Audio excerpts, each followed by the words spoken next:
राधे राधे। जय जय श्री राधे। श्री हरिवंश राधा वल्लभ लाल की जय हो। सभी संतों हरि भक्तों की जय हो। पूज्य गुरुदेव महाराज की जय हो। युगल जोड़ी सरकार की जय हो। श्री डोंगरे जी महाराज की जय हो। श्रीमद् भागवत ग्रंथ की जय हो। जय हो। जय श्री राधे। श्री हरिवंश। भगवान श्री कृष्ण के चरणों में वंदन करते हुए हम आज श्रीमद् भागवत की कथा का श्रवण करेंगे। हम 5वें अध्याय की कथा पढ़ रहे थे और उसी कथा को कंटिन्यू करते हुए आज हम प्रियव्रत चरित्र का श्रवण करेंगे। जय हो। बहुत बहुत स्वागत है आपका हमारे चैनल में। हम श्रीमद् भागवत की कथा श्रवण कर रहे थे, आज उसी को आगे बढ़ाएंगे, लेकिन उससे पहले हम भगवान श्री कृष्ण के चरणों की वंदना कर लेते हैं। जय श्री राधे। सच्चिदानंद रूपाय विश्वोत्पत्त्यादि हेतवे तापत्रय विनाशाय श्री कृष्णाय वयं नुमः। जय श्री राधे। भगवान श्री कृष्ण को हम दंडवत प्रणाम करते हैं। उन सच्चिदानंद प्रभु के चरणों में हम वंदना करते हैं। जय श्री राधे। हे प्रभु, हमसे कोई त्रुटि ना बने, हमसे कोई गलती ना हो। वैसे तो हम गलतियों के पुतले हैं, आप माफ़ी भी दे देते हैं, पर फिर भी आप हमें कोई गलती करने से संभालिएगा। हमारा जप बढ़े, हमारा कीर्तन बढ़े, हम संतों के चरित्रों का ज़्यादा से ज़्यादा श्रवण करें, यही प्रार्थना करते हैं, ताकि ये सब करने के बाद थोड़ा इंद्रिय संयम हो सके। वरना हम में तो सामर्थ्य कुछ भी करने की नहीं है। सब आपके ही आशीर्वाद से हो रहा है और आपकी ही कृपा से हो रहा है। हम सभी जीवों पर ऐसी ही कृपा बनाए रखना। जय श्री राधे। श्री हरिवंश। आइए प्रियव्रत चरित्र, जो आज का हमारा विषय है, उसे श्रवण करते हैं। परीक्षित राजा आरंभ में प्रश्न करते हैं, मनु के पुत्र राजा प्रियव्रत की विवाह करने की इच्छा नहीं थी, फिर भी उन्होंने विवाह क्यों किया? गृहस्थ आश्रम निभाते हुए भी उन्होंने सिद्धि कैसे प्राप्त करी? किस प्रकार श्री कृष्ण में उनकी भक्ति दृढ़ हुई? जय हो। ये बहुत बहुत बहुत ही इम्पोर्टेंट कथा है, तक क्योंकि हम सब गृहस्थ में हैं, गृहस्थी जीवन जी रहे हैं, तो गृहस्थी जीवन वालों के लिए ये कथा बहुत बहुत ज़रूरी है। ध्यान से सुनिएगा। शुकदेव जी वर्णन करते हैं, घर भक्ति में बाधक रूप है। घर में गृहस्थ को विषमता करनी पड़ती है। गृहस्थ सभी की ओर संभाव नहीं रख सकता। वह शत्रु, मित्र, चोर, सेठ सभी के प्रति संभाव नहीं रख सकता। श्री कृष्ण का गृहस्थ आश्रम ऐसा था कि वे सभी के प्रति संभाव रखते थे। एक बार दुर्योधन उनसे सहायता मांगने आया। वैसे उसने श्री कृष्ण का कुछ समय पहले अपमान किया था, फिर भी निर्लज्ज होकर वह सहायता की याचना करने चला आया। सामान्य गृहस्थ अपना अपमान भूल नहीं पाता, किंतु श्री कृष्ण दुर्योधन को सहायता देने के लिए तैयार हो गए। अर्जुन भी सहायता मांगने आया था। दुर्योधन ने कहा, मैं अर्जुन से पहले आया हूँ, अतः मांगने का पहला अधिकार मेरा ही है।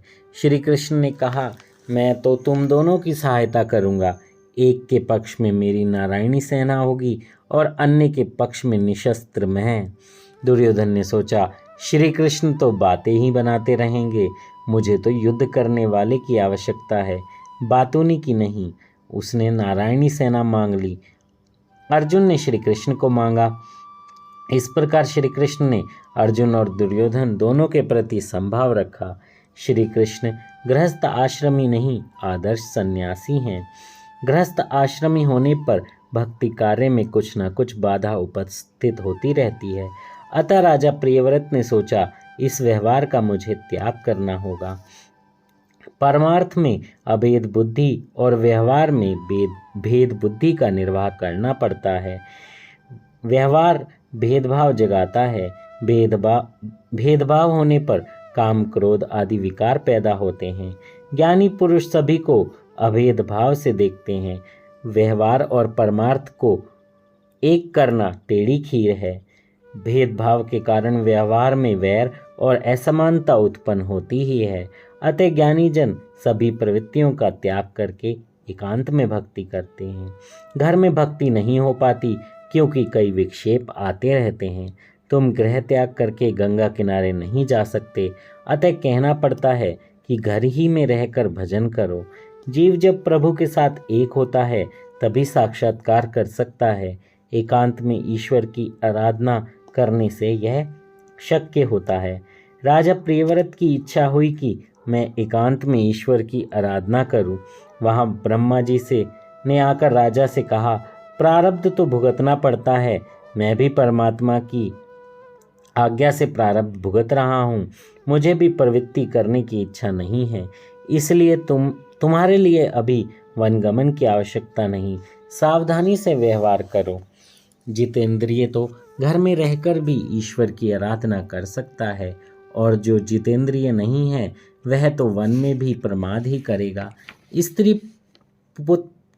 स्त्री पुत्र का त्याग करके वन में जाकर भी भरत ने वहाँ संसार बसाया था।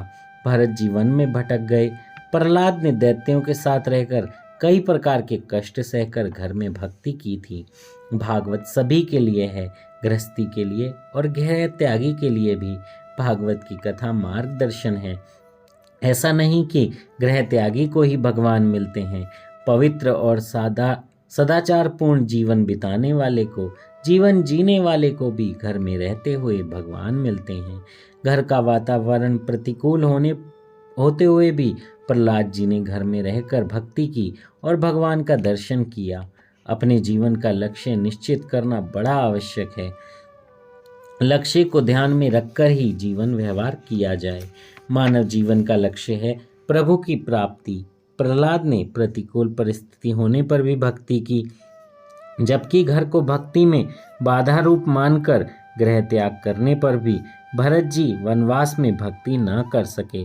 मनुष्य कहीं भी जाए, पंच विषय तो साथ आएंगे ही।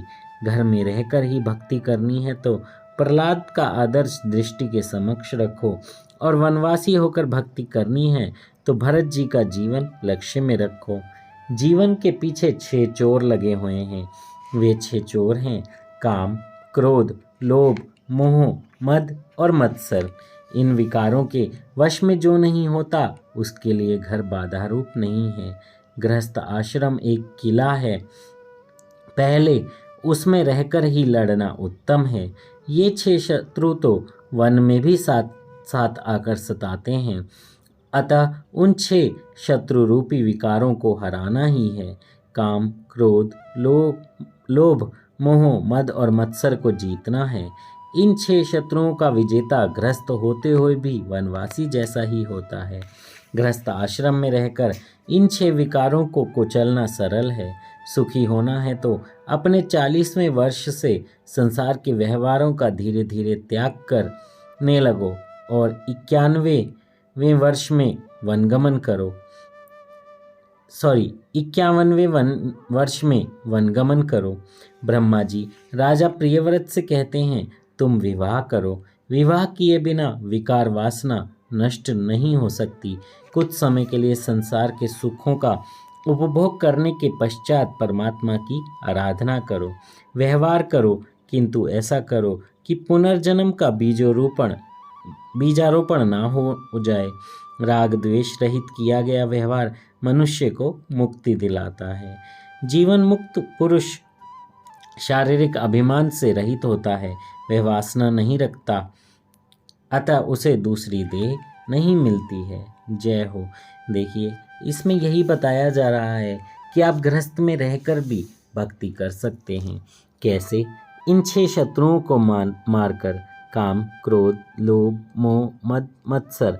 क्या होता है गृहस्थ में? यही तो होता है। पैसे कमाने के लिए लोभ लाना पड़ता है, आ ही जाता है, वो लाना ही क्या पड़ेगा, खुद से आ जाएगा। मोह भी होता है, पुत्रों से, घर से, इधर से उधर से। काम वासना तो रहती ही है।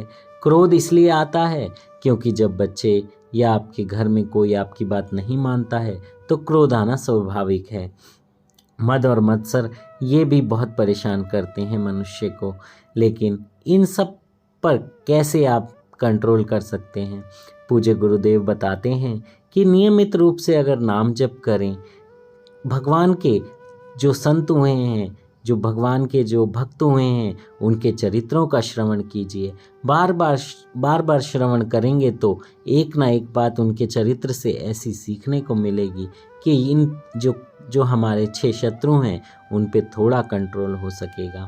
कीर्तन कीजिए। कीर्तन करने से भगवान बहुत प्रसन्न होते हैं। राधा नाम कीर्तन, कृष्ण नाम कीर्तन, हरे कृष्णा हरे कृष्णा हरे कृष्णा हरे कृष्णा नाचते हुए गाइए। राधा राधा राधा राधा राधा राधा नाचते हुए गाइए। राधा वल्लभ श्री हरिवंश, राधा वल्लभ श्री हरिवंश, राधा वल्लभ श्री हरिवंश नाचिए। ऐसे मन में कीर्तन करेंगे तो आपके शरीर में एक अंतरंग झुनझुनी बजेगी, क्योंकि प्रभु उस समय आपके शरीर में नाच रहे होंगे, वो इस कीर्तन का आनंद ले रहे होंगे। और जब ये कीर्तन का आनंद प्रभु लेंगे तो सोचिए आपके अंदर कितना आनंद होगा। तो ये जब सब काम आप करेंगे तो ग्रस्त रहते हुए भी आप इन शत्रुओं को हरा पाएंगे और प्रभु की कृपा का आनंद ले सकेंगे, क्योंकि प्रभु की कृपा ही आपको इस जगत से पार लगा सकती है, अन्यथा और कुछ नहीं। प्रभु का नाम जप ही आपको इससे पार लगा सकता है। हमारे गुरुदेव कहते हैं कि 24 घंटे की दिनचर्या में से आप ऐसी दिनचर्या बनाइए कि सुबह कम से कम 1 से 1.5 घंटा, शाम को कम से कम 1 से 1.5 घंटा और सोते टाइम कम से कम 1 घंटा आप नाम जप करें।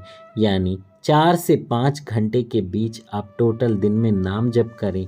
बाकी 18 घंटे आपके पास सोने के लिए हैं, अपना काम करने के लिए हैं।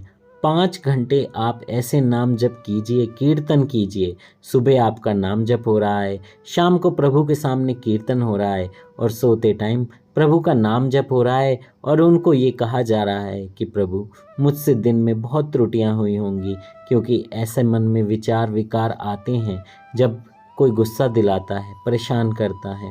तो प्रभु से प्रार्थना कीजिए सोते टाइम नाम जप करते हुए कि प्रभु मैंने आज के दिन में बहुत पाप कर दिए होंगे, अब आप कृपा कीजिए, मुझे सुधारिए, मुझसे ये गलतियां बार बार मत कराइए। जब आप दीनहीन होकर प्रभु की आराधना करेंगे, प्रभु के समक्ष रहेंगे, प्रभु की पूजा करते रहेंगे, तो प्रभु बहुत दयालु हैं, बहुत दयालु, बहुत दयालु, इतने दयालु हैं कि क्षण भर में आप पे ऐसी कृपा करेंगे कि उस नाम जप का फल आपको खुद मिलने लगेगा। जय श्री राधे। श्री हरिवंश। आज की कथा को हम यहाँ विश्राम देते हैं, इससे आगे की कथा हम कल श्रवण करेंगे। जय श्री हरिवंश। जय श्री राधे।